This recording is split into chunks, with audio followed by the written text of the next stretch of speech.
मैं हूं आपका मेजबान इशफाक गौहर हाजिर खिदमत। सुबह के 8:37 हुआ, चाहते हैं 2 मिनट लेट आ जाए मैं, लेकिन उसके बावजूद भी मुझे उम्मीद है कि आप पूरा साथ हमारे साथ देंगे 10 बजे तक, क्योंकि 10 बजे तक खबर, तबसरा, तर्जमा और ख़बर खुलासा करने की कोशिश करेंगे। और ख़बर जब आपके सामने रखेंगे तो कोशिश करेंगे कि ख़बर तह तक आपके सामने रखिए, तबसरा भी होगा और तजिया भी होगा। इस उम्मीद के साथ कि आप टीवी के साथ साथ हमारी social media site Facebook, Twitter, Instagram, YouTube और हमारी ऑफिशियल वेबसाइट www.gulistanews.in पर भी ज़रूर लॉगिन करेंगे और उन सभी प्लेटफॉर्म्स पर शेयर करेंगे, कमेंट्स आपकी करेंगे और अपनी आरा भी हम तक पहुंचाएंगे। तीसरे पड़ाव पर 9:45 पर होगा वक्त, जब हमारी फ़ोन लाइन्स खुलेंगी। दोनों फ़ोन लाइन्स पर आप कॉल करेंगे, नंबर्स ऑलरेडी आपके पास आएंगे और उस वक्त भी हमारी फ़ोन लाइन्स टीवी पर आएंगी, तो आप कॉल कर सकते हैं, अपनी आवाज़ हुकूमत तक पहुँचाएंगे इस उम्मीद के साथ कि इदारे आपकी आवाज़ को सुने, मसले हल हो। प्लानिंग का नया सिलसिला चल रहा है, इसलिए आपकी बात हुकूमत तक पहुंचाना बहुत ज़्यादा ज़रूरी है। फिलहाल प्रोग्राम का करते हैं आगाज़, क्योंकि जब आज के दिन की हम बात करते हैं तो हम 14 अप्रैल में आज है, क्योंकि आज 14 अप्रैल 2023 है, जुम्मतुल मुबारक का भी दिन है। तो कोशिश ये करेंगे कि आपको 14 अप्रैल की कहानी सुनाएं, हिस्ट्री ऑफ द डे। और हिस्ट्री ऑफ द डे जब आप सुनेंगे तो जुबान होगी आसिफ रशीद की। दिल्ली स्टूडियो में मेरे साथ मौजूद है, ज़हूर भी मेरे साथ है। बहुत बहुत शुक्रिया दोनों का। शुरुआत हिस्ट्री ऑफ डे से। खुशामदीद, गुड मॉर्निंग, बहुत बहुत शुक्रिया आप सभी का ज्वाइन करने के लिए। और आज अप्रैल की 14 तारीख है, चौथा महीना साल 2023 का। तो हिस्ट्री ऑफ द डे के साथ आगाज करते हैं और आपको बताते हैं कि तारीख में आज के दिन की अहमियत क्या है, कौन से ऐसे इवेंट्स हैं, कौन से ऐसे वाकयात हैं जो इस वक्त सुर्खियों में हैं या सर फहरिस्त हैं। आप तक चंद इंपॉर्टेंट पॉइंट्स पहुंचाते हैं। आज के दिन 14 अप्रैल 1912 में बरतानवी बहरी जहाज टाइटैनिक का बर्फ तो जिससे टकराकर डूब गया, वो आज ही का दिन था 1912 में। आज ही का दिन 1792 में फ्रांस ने ऑस्ट्रेलिया के खिलाफ जंग का ऐलान किया, वो आज ही का दिन था 14 अप्रैल 1792। और आज ही के दिन 1969 में मशरकी पाकिस्तान के शहर ढाका में तूफान से 540 अफराद हलाक हुए थे। आज ही के दिन 14 अप्रैल 1969 में। और आज ही के दिन 1915 में तुर्क फौजों ने आर्मीनिया पर हमला किया था, वो भी आज ही का दिन था। और साल 1915 का था जब तुर्क फौजों ने आर्मीनिया पर हमला किया था। और आज ही के दिन 1988 में अमेरिका, रूस, पाकिस्तान और अफगानिस्तान के दरमियान अफगान समझौते पर दस्तखत हुई, वो आज ही का दिन था जब ये पांचों मुल्क ने अफगान समझौते पर दस्तखत किए थे। और आज ही के दिन 2008 में 43 साल बाद कोलकाता और बांग्लादेश के ढाका के दरमियान मुसाफिर ट्रेन का आगाज हुआ था। हिंदुस्तान और बांग्लादेश के दरमियान ये मुसाफिर ट्रेन का आगाज हुआ था आज ही के दिन और साल 2008 में।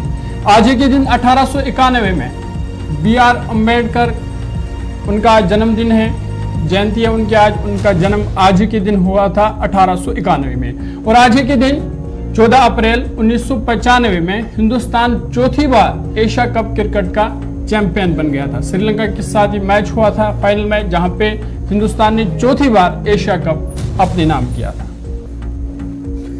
चलिए, ये हिस्ट्री ऑफ द डे में बड़ी बातें थी, आप तक पहुंच गए आज के दिन के ताल्लुक से। और आगे बढ़ेंगे, अब गुफ्तगू करेंगे, प्रोग्राम का आगाज खबरों के साथ करेंगे।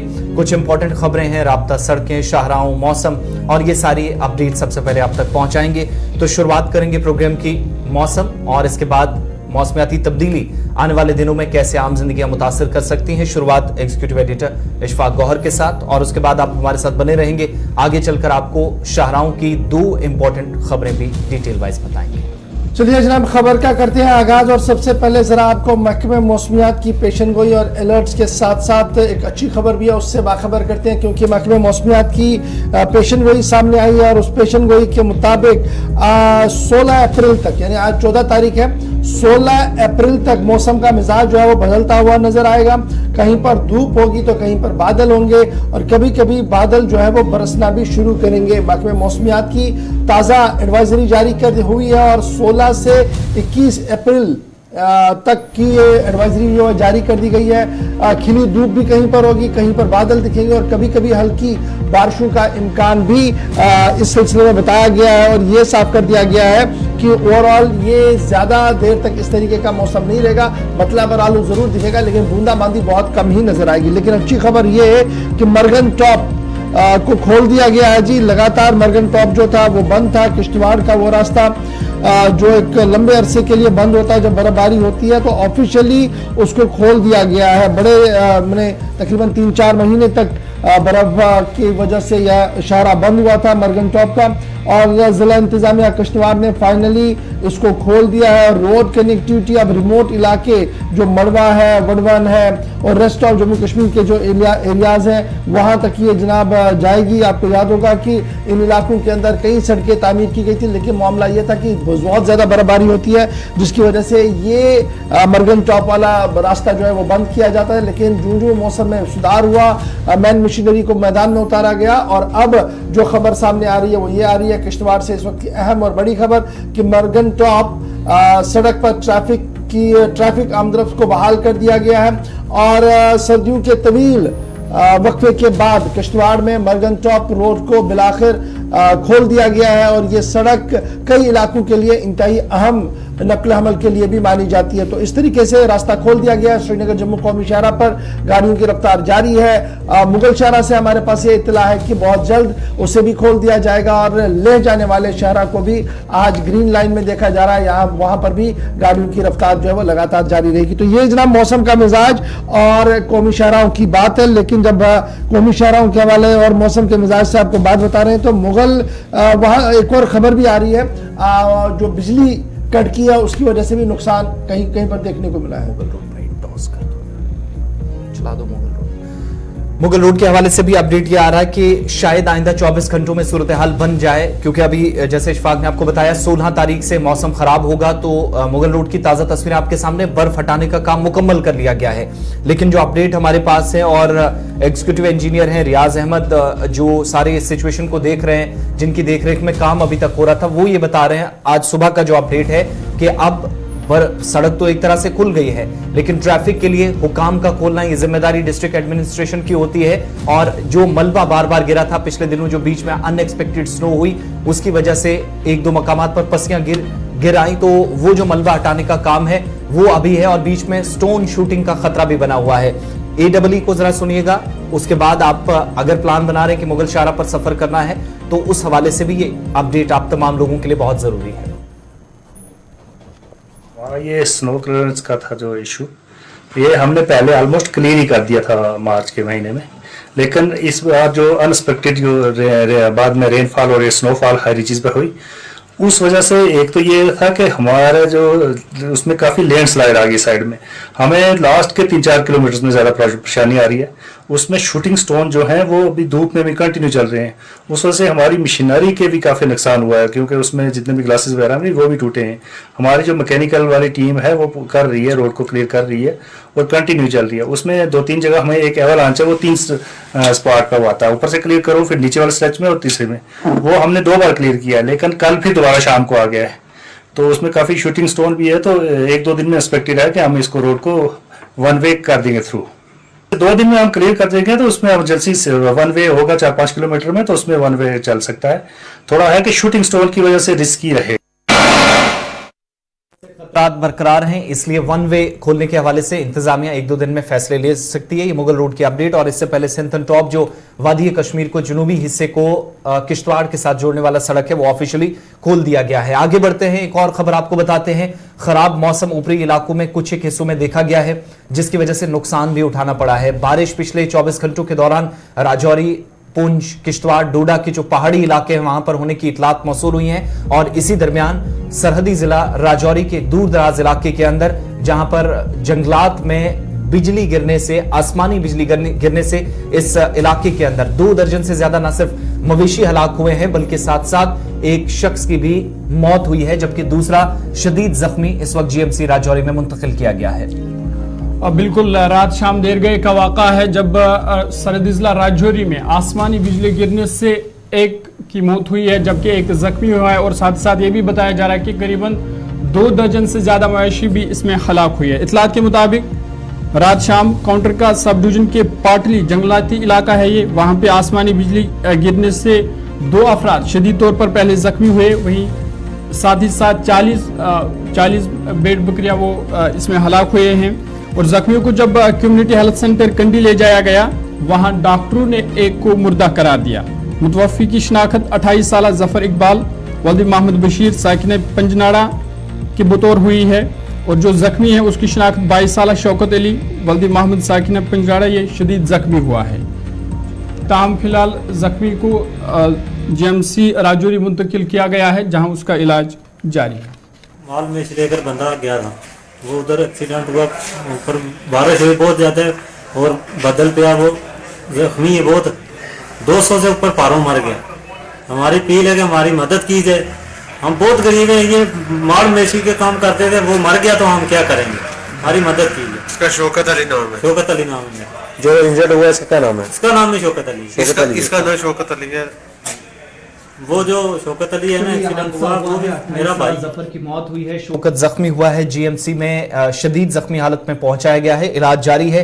लेकिन जो ये शख्स बता रहा है जिसको नुकसान जिनको उठाना पड़ा है, 200 से ज्यादा माल मवेशी के हलाक होने की या भेड़ बकरियों के हलाक होने की इतलात पहले तो थी, लेकिन अब ये शख्स खुद कंफर्म कर रहा है। आगे बढ़ते हैं, बात जरा जम्मू सूबे की भी करते हैं। एक और हादसा पेश आया है, इस हादसे में भी मुसाफिर जख्मी हुए हैं और यह हादसा कटरा के अंदर पेश हुआ है, जहां पर कटरा से दिल्ली आने वाला एक जो कि मुसाफिर बस थी, स्लीपर था, जो देर शाम सड़क हादसे का शिकार हुआ और जख्मी होने वालों की तादाद जो है वो ऑफिशियली 10 बताई गई है। ये तमाम के तमाम वो लोग थे जो कटरा से वापसी कर रहे थे और माता वैष्णो देवी के दर्शन करके वहां से वापस लौट रहे थे। इन सभी लोगों को जख्मी हालत में मामूली चोटें आई थी, कम्युनिटी हेल्थ सेंटर कटरा लाया गया और इसके बाद गवर्नमेंट मेडिकल कॉलेज जम्मू भी कुछ लोगों के शिफ्ट होने की इतलात मौसूल हुई हैं। 7-7:30 बजे के आसपास ये पैसेंजर बस जो है वो पलटी है और हरियाणा नंबर की गाड़ी जो दिल्ली की तरफ जा रही थी और सड़क किनारे ये पलट गई। बताया जाता है कि इसमें 10 लोग जिनको मौके से निकाला गया था, बाकी लोग जो जिनकी सिचुएशन बेहतर थी, बेहतर हालत में यहाँ से निकाला गया और ज्यादातर जो जख्मी हुए हैं इनमें हमारे पास जो इतलात हैं, इनमें हाथरस उत्तर प्रदेश से, इसी तरीके से हाथरस से ही दो लोग हैं। एक और शख्स है जो बताया जाता है कि बिहार का है, एक शख्स बताया जाता है मध्य प्रदेश का है, एक शख्स जो कि उत्तर प्रदेश के लखनऊ का है। यानी मुतअद्दिद ये जो मुसाफिर हैं या जो ये जख्मी होने वाले लोग थे, तमाम के तमाम मुसाफिर जो कि एज एन यात्री गए थे, माता वैष्णो देवी के दर्शन करने के बाद वापस लौट रहे थे, लेकिन हादसे का शिकार जब बस हुई, तमाम के तमाम लोग ये बाहरी रियासतों से थे। हादसे की असल वजह क्या है ये भी अभी तक मालूम नहीं हो सकी, लेकिन तस्वीर आपके सामने, देर रात गए तक मकामी लोगों ने और पुलिस जो कटरा पुलिस रियासी के अंदर है उसने ऑपरेशन भी चलाया। चंद जो एनी शाहिदीन थे जिनने हादसे के वक्त जो मौके पर थे उनकी बात आपको सुनाते हैं और उसके बाद एक और अहम खबर की तरफ चलेंगे। गाड़ी कटरा से दिल्ली जा रही थी, हरियाणा नंबर की गाड़ी है। कि गाड़ी रफ्तार ज़्यादा होने के कारण गाड़ी कंट्रोल नहीं कर सका ड्राइवर, हो सकता गाड़ी की ब्रेक नहीं लगी या क्या कारण हुआ, पर गाड़ी टकराव कोई नहीं हुआ। गाड़ी ज़्यादा तेज थी, इस वजह से गाड़ी पलट गई और गाड़ी पलटने से इसमें 35 आदमी मेरे ख्याल में हो गए जो निकाले हैं बीच से। सारा पुलिस प्रशासन और लोकल लोगों ने सारे इकट्ठे हो गए जो लोग निकाले हैं और अभी जहाँ से कटरा रेफर किए हैं। देखो अभी उसमें से कितने सीरियस हैं तो वो रेफर करेंगे, वैसे अभी तक सब ठीक है। कटरा से गाड़ी जो आ रही थी, जहाँ आते होते हुए मोड़ में उसको पता नहीं क्या हुआ, किसके साथ लगवाई या नहीं लगवाई, हमें कोई पता नहीं। जब मुझे गिर चुकी, जहाँ लोगों ने फ़ोन एकदम कर दिया, हमें पुलिस स्टेशन में फ़ोन कर दिया, वहाँ से पुलिस स्टेशन 10 लोग जख्मी हुए हैं। ये कटरा दिल्ली हाईवे के ऊपर, यानी जो दिल्ली या जम्मू पठानकोट हाईवे भी आप कह सकते हैं, वहां पर हादसा पेश आया। लेकिन अच्छी खबर, तमाम लोग जिनकी हालत मुस्तहकम बताई जा रही है। ये तो खबरें थी मौसम के बाद होने वाले हादसात या खराब मौसम की वजह से होने वाले हादसात की। लेकिन अब एक और अहम खबर की तरफ चलेंगे और बताएंगे कि जम्मू कश्मीर के अंदर इंतजामिया की जानिब से मजीद हिकमत अमली तरतीब देकर एक और बड़ा फैसला आने वाले दिनों में लिया जाएगा। चलिए जनाब बढ़ते हैं जी खबर की और बात आपको बताते हैं कि जम्मू कश्मीर इंतजामिया ने कमर कस ली और यह कमर कस ली है डिजास्टर मैनेजमेंट के इदारे ने और यह साफ कर दिया कि जम्मू कश्मीर जिस हसासियत से गुजर रहा है उसका एक्सेस लेना, उसका सर्वे करना और फिर तमाम तर मामलात को देखकर आगे बढ़ने की जरूरत है। इसलिए कुछ बड़े बुनियादी फैसले लिए गए हैं। जम्मू कश्मीर के अंदर जो हसास तरीन इलाका जात है, वहां पर जो खतरात नुमा हो रहे हैं उनसे किस तरीके से निपटा जाए और इमरजेंसी ऑपरेशन सेंटर्स कहां पर खोले जाए, फिर कॉमन अलर्ट प्रोटोकॉल का क्या मुकम्मल तौर पर इतलाक हो रहा है, इन सभी चीजों पर तफसीली खाका खींचने की कोशिश जम्मू कश्मीर इंतजामिया की तरफ से की गई है, जिसके बाद सरकार ने बाज़ाब्ता तौर पर अपनी कैपेसिटी को बढ़ाने का फैसला लिया है, एनहांस करने का फैसला लिया है। और यह फैसला लिया है कि तमाम स्टेक होल्डर्स यानी तमाम शराकतदार इस रेस्पॉन्ड टू डिजास्टर प्लान का हिस्सा बनेंगे, क्योंकि जम्मू कश्मीर जिन सूरत हाल से गुजर चुका है उनका रिव्यू करके इस बात का फैसला लिया गया कि डिजास्टर मैनेजमेंट और डिजास्टर अथॉरिटियां जो है वो उन हसास इलाकों के अंदर और उन हैजर्ड प्रोन डिस्ट्रिक्ट्स के अंदर मजीद काम करेगी।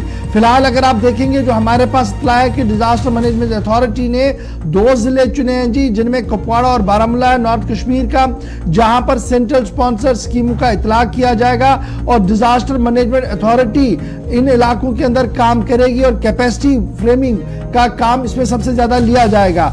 और इसके साथ साथ नेशनल डिजास्टर मैनेजमेंट प्लान 2019 के तहत जो काम हाथ में लेना था और जो MoUs national disaster management authority के साथ किया गया था कि इमरजेंसी रिस्पांस सिस्टम ERSS को इंटीग्रेट किया जाएगा 112 के साथ, उस हवाले से भी जायजे लिए जाएंगे कि क्या मुकम्मल तौर पर इसकी कोई इतलात है या नहीं है। कॉमन अलर्ट प्रोटोकॉल एक बहुत बड़ा प्रोटोकॉल है और इसके तहत अब यह फैसला लिया गया कि जनाब मकामी जुबानों में यानी जिन इलाकों में जो जुबान बोली जाती है उन्हीं जुबानों में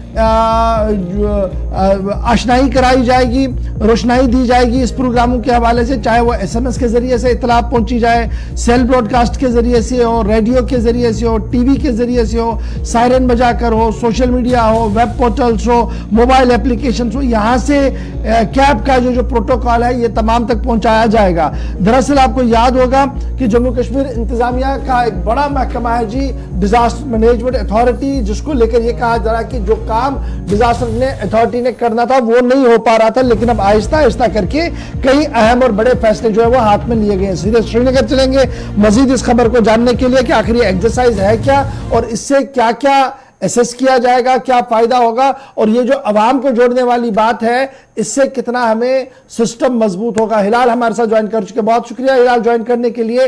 डिजास्टर मैनेजमेंट की जब हम बात करते हैं तो हम सिस्मिक जोन 4 में हैं, 2019 हमारे सामने है, उससे पहले सूरत हाल हमारे सामने है, कई चीजों का खुलासा जम्मू कश्मीर इंतजामिया के सामने है। लेकिन अब जिस तरीके से डिजास्टर मैनेजमेंट ने एक बड़ा प्लान हाथ में लिया है, इसके मोटे मोटे पहलू क्या है और किस तरीके से यह एनहांस होगा और अवाम को फायदा इससे होगा? बिल्कुल गौहर, इससे पहले जो ये खबर मैंने देखी और कुछ एक्सपर्ट्स के साथ मेरी अभी बात भी हुई है और उनसे मैंने जानने की कोशिश की है कि आखिर सरकार का ये प्लान क्या है और इसका जब एग्जीक्यूशन हो जाएगा तो उसे किस तरह के फायदे आ जाएंगे। तो मुझे जवाब में ही ये सवाल पूछा गया, यानी जवाब में ही मुझे ये सवाल पूछा गया कि साल 2014 के अंदर जब कश्मीर के अंदर एक बड़ा डिजास्टर सैलाब की सूरत में आ गया तो उस वक्त लोगों ने जो कुछ अपने आप कर चुके थे बस वही लोग बच गए, उन्हीं के ढांचे बच गए। अदरवाइज नुकसान उसमें भी बहुत कुछ हुआ, लेकिन सरकारी स्तर पर एक रेडियो कश्मीर की अनाउंसमेंट के बगैर कुछ भी नहीं हो पाया था। यानी उस वक्त कोई ना ही लोगों को कोई अवेयरनेस थी कि अगर सैलाब आएगा तो उससे अलर्ट से बचने के लिए सरकार को क्या कुछ करना, कोई अलर्ट सिस्टम उस वक्त नहीं था। इसी तरह से अगर भूचाल आता है, जैसे कि आपने बोला है कि हम सिस्मिक जोन 4 और सिस्मिक जोन 5 के अंदर आते हैं, तो यहां किसी भी वक्त कोई बड़ा भूचाल आ सकता है, बड़ा जलजला आ सकता है जो तबाही का बाइस बन सकता है। लेकिन हमारा जो इंफ्रास्ट्रक्चर बन रहा है, कुछ एक्सपर्ट्स के साथ जो मेरी अभी बात हुई, उनका मानना है कि जो हमारे सीमेंट कंस्ट्रक्शन आजकल बन रहे हैं ये किसी भी तौर पर इन डिजास्टर से बचने के लिए नहीं है, बल्कि ये डिजास्टर प्रोन इंफ्रास्ट्रक्चर्स हैं और सरकार ने आज तक इस हवाले से कोई भी कदम नहीं उठाया है। हम बड़ी बड़ी बिल्डिंगे आप बना रहे हैं, लेकिन ये बिल्डिंगे इस सिस्मिक जोन 4 और 5 में नहीं बना सकते हैं। अगर इस तरह के ढांचे हमें बनाने भी हैं और उसके लिए किस तरह का कॉलम स्ट्रक्चर होना चाहिए और जो नई चीजें इसमें होनी चाहिए जिससे आप उन खतरात से और उन नुकसानात से बच सकते हैं या कम से कम नुकसान हो सकता है, उस हवाले से कोई अवेयरनेस ही नहीं है। उन्होंने चूंकि एक्सपर्ट्स का ये भी कहना है कि यहाँ का जो आर्किटेक्ट है, जो यहाँ के इंजीनियर्स हैं, उन्हें भी डिजास्टर के बारे में मालूमात नहीं है। वो बिल्डिंग का डिजाइन उस वक्त करते हैं कि उनकी बिल्डिंग कैसे अच्छी जचेगी, वो कैसे खूबसूरत दिखेगी, लेकिन कैसे मजबूत हो, उसके लिए यहाँ की इंजीनियर्स को भी कोई इंफॉर्मेशन नहीं है, क्योंकि इंफॉर्मेशन एक इंजीनियर नहीं दे सकता है। इसके लिए बाज़ाब्ता तौर पर सरकार की जानिब से महकमा होता है डिजास्टर मैनेजमेंट, उनकी जानिब से ये चीजें दी जाती है और उसके बाद से फ्रेम किया जाता है। इसी चीज को मद्देनजर रखते हुए पहले आइडेंटिफाई करना है कि यहाँ डिजास्टर किस किस सूरत में आ सकता है। जैसे सैलाब एक डिजास्टर यहाँ पे आ सकता है, जैसे भूचाल जिसके खतरात बहुत ज्यादा है, और उसके साथ साथ रिसेंट पास्ट में हमने देखा कि जो जमीन जो है वो खिसक जाती है। कहीं पर भी आपने इंफ्रास्ट्रक्चर बनाया और उसके बाद हमने देखा कि मकान के अंदर शिगाफ पड़े हैं, जमीन नीचे से खिसक जाती है। ये भी एक डिजास्टर जम्मू कश्मीर के अंदर है। लगातार बारिशें और उसके बाद जो सैलाबी सूरत हाल है, उससे बचने के लिए किस तरह का मैकेनिज्म होना चाहिए, न सिर्फ इस नई प्लानिंग के अंदर उसका आंकलन किया जाएगा कि पहले आइडेंटिफाई किया जाएगा और उसके बाद उसके लिए जो रोल होगा वो किस किस का होगा, और जो उसके लिए दिफाई निजाम बनाना होगा वो किस तरह होगा, वो ऐसे ही जैसे जापान और दूसरी फॉरेन कंट्रीज के अंदर है उसकी जरूरत है। क्योंकि कुछ एक कंट्रीज के अंदर यह सिस्टम है कि अगर कहीं पर सैलाब आ जाता है और उसके बाद जो सैलाब पूर्ण इलाकों के अंदर रहने वाले लोग हैं उन्हें पहले ही कैसे अलर्ट किया जाता है, उन्हें पहले से ही एसएमएस चले जाते हैं कि आप 2 दिन पहले ही निकल जाए, नंबर 1। नंबर 2, वहां पर उस सैलाब का की अक्कासी का निजाम भी है, वैसा ड्रेनेज है, वैसी जो है फ्लड चैनल्स हैं, और इसी तरह से वहां नजदीक में ही डिजास्टर मैनेजमेंट हो या दूसरा महकमा हो, उनकी जानिब से इतना बड़ा हॉस्पिटल होता है ताकि अगर कुछ खुदा ना खास्ता हो जाए तो उन्हें अप्रोप्रिएट वक्त पर जो है इलाज मुआवजा मिल जाए। न सिर्फ इतना बल्कि जब जिन लोगों को निकलना है उन्हें आप कहां एकोमोडेट करोगे उस वक्त, उसके लिए ऐसे घर बनाए गए हैं जहां पर लोगों को एकोमोडेट किया जा सकता है। अच्छा, एक चीज इंपॉर्टेंट पॉइंट में मैं एक चीज और भी, चूंकि आपने कुछ सरकार के कुछ पॉइंट्स बताए हिलाल, सरकार तो खुद इस बात का एतराफ कर रही है ना कि हमारे पास जो मौजूदा सिस्टम है वो पूरा नहीं है, हमसे माजी में गलतियां हुई, 2014 और 2008 का आपने जिक्र किया।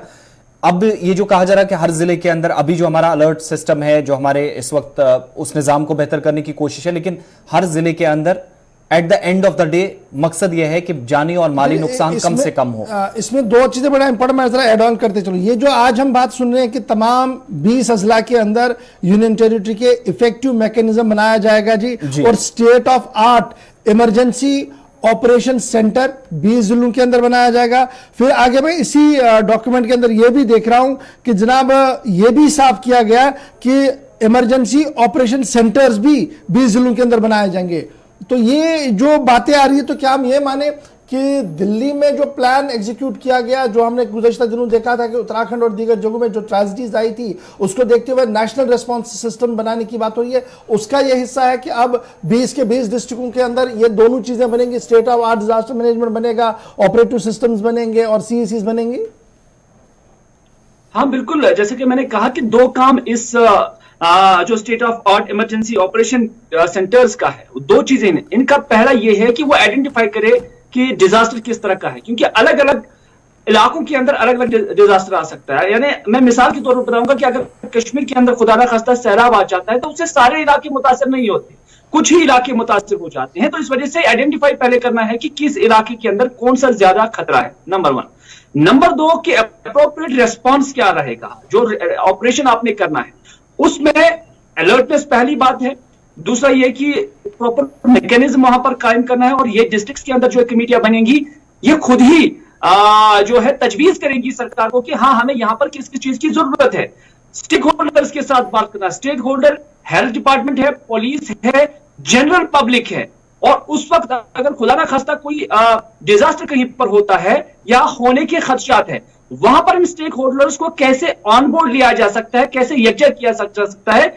इन डिस्ट्रिक्ट कमेटीज का यही काम है कि वो इस प्रॉपर मैकेनिज्म को तश्कील दें और सही वक्त पर सभी स्टेक होल्डर्स को ऑन बोर्ड लाए, ताकि कम से कम इंसानी जानों का नुकसान और माली नुकसान। चलिए, बहुत शुक्रिया जी लाल हमारे साथ ज्वाइन करने के लिए। अब इस बड़े प्लान में जहां पहले 2 डिस्ट्रिक्ट कश्मीर के लिए गए ट्रायल पायलट प्रोजेक्ट के तहत पर, लेकिन ये साफ किया गया कि एनजीओज को जोड़ा जाए जी, मकामी स्टेक होल्डर्स को जोड़ा जाए, नौजवानों को जोड़ा जाए, ताकि अगर खुदा ना खास्ता कभी इस तरीके का डिजास्टर होता है तो उस वक्त मैन पावर की कोई किल्लत ना हो, आउट ऑफ देयर ओन जो वॉलंटियर्स हो वो मैदान पर आकर काम कर सके, और रेस्क्यू रिलीफ ऑपरेशन जो हर डिस्ट्रिक्ट के अंदर सेंटर्स खोले जाएंगे वो कहीं ना कहीं आगे काम करता रहे। फिर यह भी कहा गया कि 1 112 को इंटीग्रेट किया जाएगा। अब ये 112 कब तक चलेगा ये भी एक बड़ा सवाल है, और जम्मू कश्मीर का 112 कब चलना शुरू होगा इस पर हमारी भी नजर रहेगी। फिलहाल बढ़ते हैं जी आगे, जरा अब आपको एक और खबर से बाखबर करते हैं और बात करते हैं बिजली की। महकमे बिजली की कार्रवाई सामने आई है और खबर यह है कि जम्मू कश्मीर में बिजली बिलों की अदायगी के मामले में एक बड़ी बात सामने आई है और जराया हमें यह बता रहे हैं कि जम्मू सूबे के अंदर बिजली का जितना इस्तेमाल हुआ है उसी तरीके का बिजली बिलों की अदायगी भी हुई है, और लगातार जो अनमीटर कनेक्शंस हैं और जो बिजली की चोरियां हो रही थी उसको बहुत ज्यादा कम किया गया है जम्मू सूबे के अंदर बमुकाबले कश्मीर। और यह भी साफ हो रहा है डॉक्यूमेंट से कि जो ट्रांसमिशन लॉसेस और दीगर चीजें हैं जम्मू सूबे के अंदर वो तकरीबन 45 से 50% कम कर दी गई है। और ये पहला मौका होगा जब जम्मू सूबे ने जितनी बिजली इस्तेमाल की है उससे थोड़ी सी ज्यादा बिलों की भी अदायगी की है एज कंपेयर टू कश्मीर। जब हम ये खबर आपके सामने रख रहे हैं तो ये जराया जो है महकमे के और दीगर जो कॉम्पिटेंट अथॉरिटीज है वो ये बता रही है कि मार्च 2022 से फरवरी 2023 का उन्होंने फिगर लिया है और उनका मानना है कि टोटल कंजम्पशन ऑफ पावर जो जम्मू सूबे की हुई है वो कमोबेश जनाब हुई है 8,416.17 मिलियन यूनिट्स, यानी कुल मिलाकर वो आप मानिएगा इतना कि 846 करोड़ यूनिट खर्च किए गए हैं। उसके मुकाबले में जब आप देखेंगे कि 11,665.2 मिलियन यूनिट जो कमोबेश 1,167 करोड़ यूनिट के बराबर है वो कश्मीर सूबे के अंदर हुआ है। तो जम्मू में 846 और कश्मीर में 1167 यूनिट, तो ये तफावत आप देख सकते हैं जी। लेकिन जम्मू रीजन ने पावर टेरिफ यानी बिजली की अदायगी का जो बिल किया है वो तकरीबन 250 करोड़ के आसपास हुआ है जी। और कश्मीर सूबे में इसी साल के दौरान 2022 था 23 जो मार्च 22 से फरवरी 23 की बात हम करते हैं, हमारे जो जराया हमें बता रहे हैं वो है 1,530 करोड़ रुपया टेरिफ जनरेट किया गया जी कश्मीर सूबे से। फिर जब इसको और खंगाला गया है और एसेस किया गया है और उसमें यह पता लगा कि सन 2021-22 के अंदर कश्मीर रीजन ने कंज्यूम किया, यानी कश्मीर रीजन के अंदर जो पावर इस्तेमाल हुआ वो जम्मू सूबे के मुकाबले में कितना है उसकी भी डिटेल्स आई है। ऑफिशियली जो जराया हमें बता रहे हैं, जो हमारे सोर्सेज बता रहे हैं कि जम्मू रीजन के अंदर जो कंज्यूम किया गया पावर जी अप्रैल 2021 से मार्च 2022 तक वो कमोबेश जो पैसा दिया गया वो 1,730 करोड़ से 35 करोड़ से ज्यादा रकम कश्मीर सूबे से और जम्मू सूबे से इससे ज्यादा रकम जो है वो मौसूल हुई है। तो कुल मिलाकर ये जो एदाद शुमार रखे जा रहे हैं, जो बातें सामने आ रही है वो ये आ रही है कि जम्मू पावर डेवलपमेंट कॉर्पोरेशन जो है उन्होंने मैकेनिज्म को और मजबूत किया है, फाल किया है, मुतहरिक किया है। उससे लीकेज के सिस्टम्स बड़े कम हुए हैं और एंड टू एंड बिजली सप्लाई में बेहतरी हुई है। और टॉप पीक महीने जो रहते हैं या में सर्दी के दौरान या में गर्मी में, जिस तरीके से हम देखते हैं विजन चलता है, सर्दियों में सबसे ज्यादा खपत कश्मीर के अंदर और गर्मी में सबसे ज्यादा खपत जो है वो जम्मू में रहती है। उसके विजा भी जब आप देखते हैं कि एक ही स्टेट के अंदर दो कॉर्पोरेशन हैं लेकिन नुमाया तब्दीली और नुमाया फर्क है। जब मैंने इसको टेक्निकली जानने की कोशिश की तो कहा गया कि कश्मीर के टेरेन्स और कश्मीर का मौसम जो है वो कुछ अलग मिजाज का है और जम्मू सूबे का मिजाज जो है मौसम का है वो अलग है, इसलिए काफी ज्यादा फर्क जो है वो रहता है। और इसी तरीके से लद्दाख की भी खबरें सामने आई है कि वहां पर भी टैरिफ कलेक्शन जो है वो उस तरीके की नहीं हो पा रही है जिस तरीके के खर्चात वहां पर बन रहे हैं। लेकिन एक दाद देनी पड़ेगी जो इन एदाद शुमारों को देखने के बाद कि सूबा जम्मू की आवाम बिजली बिलिंग भी कर रही है कश्मीर सूबे के मुकाबले में। लेकिन एक बड़ी बात यह कि मैकेनिज्म डेवलप वहां पीडीसी की तरफ से किया गया है जिसकी वजह से 2-3 चीजों पर काबू किया गया है। एक जो हुकिंग होती है उस पर बहुत ज्यादा काबू किया गया। दूसरा ये इंसुलेटेड वायर्स का सिलसिला चला तो जो ट्रांसमिशन लॉसेस है उसमें थोड़ी सी कमी हुई है। तीसरा ये कि जो हाई एंड पर तब्दीलियां की गई हैं उन हाई एंड की तब्दीलियों की वजह से ग्रिड और रिसीविंग स्टेशन के अंदर जो बेहतरी है उसका वजह यह है कि सूबा कश्मीर के मुकाबले में जम्मू में अंदर आपकी बिजली पैदावार बेहतर है। ये एदाद शुमार बताए। लेकिन ग्राउंड जीरो क्या कह रहा है? ग्राउंड जीरो का मानना यह है कि जनाब ऑल इज गुड, तो सब ठीक चलता है, सरकारी एदाद शुमार भी अपनी जगह है, लेकिन टेस्ट होता है जी मई, जून और जुलाई में जब शबाब पर गर्मी होती है और बिजली की आंख मचोली बड़े तेजी से चलती है। अयाम सर्दी के दौरान जब Jammu as compared to Kashmir देखेंगे तो कश्मीर के अंदर उसी वक्त उसी तरह की बिजली की खपत होती है जिस तरीके की जम्मू के अंदर होती है। तो ये बड़ा सवाल है जी जो इस वक्त सामने आ रहा है, लेकिन बहरहाल एदाद-ओ-शुमार सामने आ चुके हैं और एदाद-ओ-शुमार जो सामने आ रहे हैं वो यही बता रहे हैं कि कुछ न कुछ बेहतरी के आसार है। जी आसिफ। बिल्कुल, इसमें दो चार चीजें और भी ऐड करते चले, चूंकि इक्तिसादी सर्वे रिपोर्ट भी हमारे सामने है जो बताती है कि सालाना खपत जो है बिजली की वो 6.6% है जम्मू सूबे के अंदर, लेकिन पैदावार बिल्कुल नहीं बढ़ी है। ये इस साल के आदाद-ओ-शुमार यानी अब तक जो पीछे सारे हालात रहे। डिपार्टमेंट का दूसरी तरफ स्टैंड है कि बिजली चोरी पर काबू पाया गया है और बिल कितने लोगों ने दिए हैं ये आपके सामने इशफाक ने डिटेल्स रखी। 31 दिसंबर तक 100% स्मार्ट मीटर्स लगाने का हदफ ये जम्मू के अंदर जम्मू पावर डेवलपमेंट कॉर्पोरेशन का है। लेकिन थोड़ा सा आप आगे जाएंगे तो गर्मियों का सीजन जो शुरू हो चुका है और जम्मू से शिकायतें अभी पिछले एक हफ्ते से आना शुरू हो गई कि गैर एलानिया कटौती इस वक्त शुरू हो चुकी है।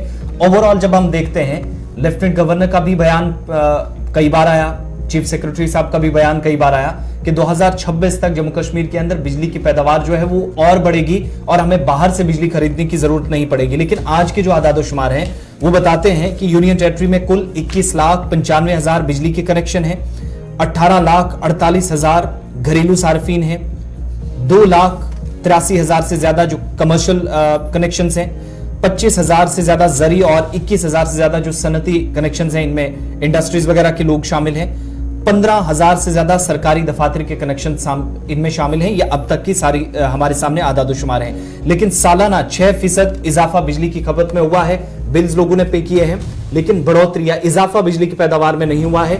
इससे शायद कहीं ना कहीं लोग अगर सवाल पूछ रहे हैं तो वो इसी अहम नुक्ते पर कि साल 2026 का क्या, 2023 में हम ये बता रहे हैं, ये इक्तिसादी सर्वे रिपोर्ट भी है, उसके आदाद-ओ-शुमार भी हैं और ये भी कहा जा रहा है कि 3 साल बाद, 2.5 साल बाद जो इस वक्त बिजली का निजाम है वो दुगना हो जाएगा। तो 2.5 साल पहले आप देखेंगे इस वक्त जीरो इंप्रूवमेंट है।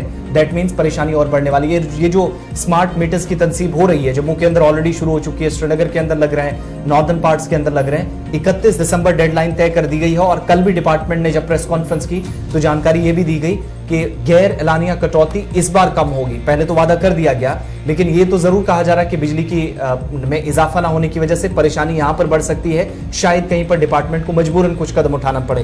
तो ये सारे हालात अभी तक के हैं। 3 चीजें इंपॉर्टेंट आपके सामने, सार्फिन ने कोई कसर नहीं छोड़ी है, किराया दिया है 31 दिसंबर तक। जो दूसरा पॉइंट है कि आपके सामने जम्मू प्रोविंस के अंदर ज्यादातर इलाकों में स्मार्ट मीटर्स की तनसीब हो जाएगी।